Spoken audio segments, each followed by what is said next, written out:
Hi and welcome to EastTV. I'm Jessica Gao, market analyst at Eastern Partners, and today I'm joined by Martin Smith, our head of market analysis, to discuss our global business foreign exchange market.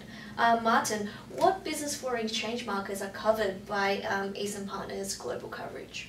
Yeah, well, we currently cover the Australian market, the US, UK, Canada, Asia, and have just recently added France as well. So each year we speak to over 10,000 individual businesses twice a year, looking to capture primary market share, wallet share, how much each business allocates to their primary provider, also how satisfied they are with the products and service they receive, and importantly mind share as well, who they're thinking of first in terms of business FX. Okay, what are some of the key characteristics?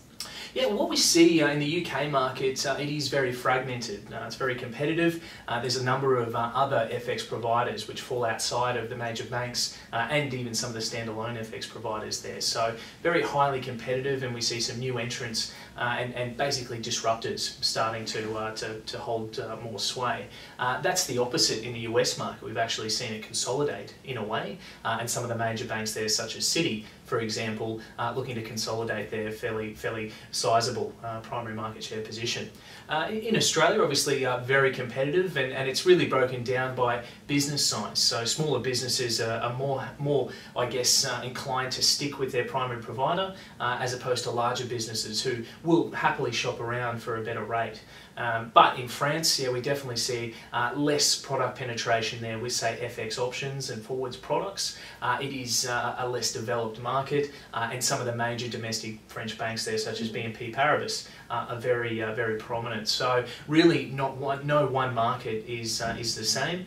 We see some really interesting comparisons between each geographic location. Interesting. And obviously that's for the first half of 2015. How do you expect these trends to unfold for the second half?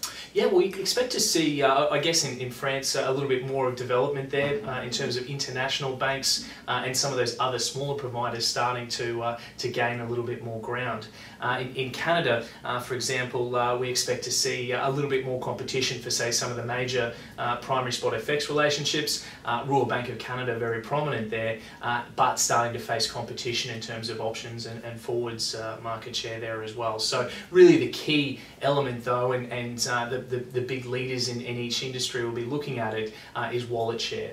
Most businesses there are looking to bank with, say, 3, 4, sometimes even 5 providers in order to get the lowest cost of execution, better value for money. Sometimes they're just dissatisfied with the actual customer satisfaction rating there. But yeah, a number of really interesting trends we're going to see playing out, and the next results there will be coming out later this year in December. All right, look forward to it. And thank you very much for joining us. We'll see you next time on EastTV.